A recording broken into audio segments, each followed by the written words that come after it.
Telugu story time for kids official. Sri Rama Navami ఎందుకు జరుపుకుంటాం? శ్రీరామనవమి అనేది భగవాన్ శ్రీరామచంద్రుని జన్మదినం. ఆయన ధర్మపాలకుడు, పరిపూర్ణమైన రాజు, మర్యాద పురుషోత్తముడు, భక్తుల రక్షకుడు. ఈరోజు రాముని జీవితాన్ని స్మరించుకొని ఆయన్ను పూజించి ఆయన చూపించిన ధర్మ మార్గాన్ని అనుసరించాలి. ఇది కేవలం ఒక పండుగ మాత్రమే కాదు, నిజాయితీ, ధైర్యం, త్యాగం, భక్తికి ప్రతీక. ఈరోజు ఆయనకు అర్చనలు, రామనవమి ఊరేగింపులు, భజనలు, రామాయణ పారాయణం జరుపుతారు. అయోధ్య రాజధానిలో ఇక్ష్వాకు వంశానికి చెందిన దశరథ మహారాజు పాలన చేస్తున్నారు.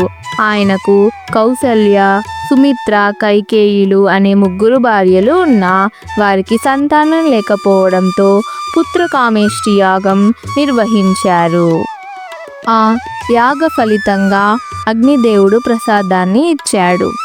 చైత్ర శుద్ధ నవమి రోజున కౌసల్యదేవికి శ్రీరాముడు జన్మించాడు. రాముడు జననంతో అయోధ్య అంతా ఉల్లాసంగా మారింది. మరోవైపు మిథిలా రాజ్యంలో రాజు జనక మహారాజు పొలంలో పలుగు చేస్తుండగా భూమి లోపల నుండి ఒక బంగారు పెట్టె బయటకు వచ్చింది. అందులో భూదేవి ఆశీర్వదించిన దివ్య శిశువు ఉంది. జనక మహారాజు ఆ బాలికను తన కుమార్తెగా స్వీకరించి సీత అని నామకరణం చేశారు. సీతాదేవి పెళ్లి వయసుకు రాగానే జనక మహారాజు శివధనస్సుతో స్వయంవరాన్ని ఏర్పాటు చేశారు. ఎవరైతే శివుడి ధనస్సును లేచిపెట్టి వశం చేసుకోగలరో వారే సీతను పెళ్లి చేసుకోవచ్చు. రావణుడు సహా అనేక మంది రాజులు ప్రయత్నించినా శివధనస్సును కదిలించలేకపోయారు. అప్పుడే విశ్వామిత్ర మహర్షి శ్రీరాముడిని తీసుకువచ్చారు స్వయంవరానికి. శ్రీరాముడు ధనస్సును లేచిపెట్టి ఒక్కసారిగా విరిచేశాడు. సీతాదేవి సంతోషంగా రాముణ్ణి వరించింది.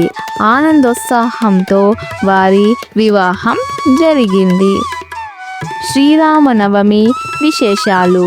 శ్రీరాముడు ధర్మం, న్యాయం, ధైర్యం, భక్తికి ప్రతీక.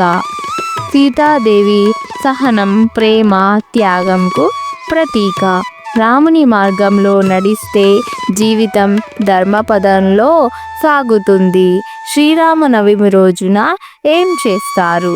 శ్రీరాముని కథలు, రామాయణ పారాయణం చేస్తారు. శ్రీరామునికి అర్చనలు, కీర్తనలు, భజనలు జరుగుతాయి. రామనవమి ఊరేగింపులు, రథోత్సవాలు నిర్వహిస్తారు. ఈ శ్రీరామనవమి రోజు రాముడు చూపించిన ధర్మాన్ని అనుసరించాలని ప్రతిజ్ఞ చేద్దాం. శ్రీరామనవమి శుభాకాంక్షలు అందరికీ.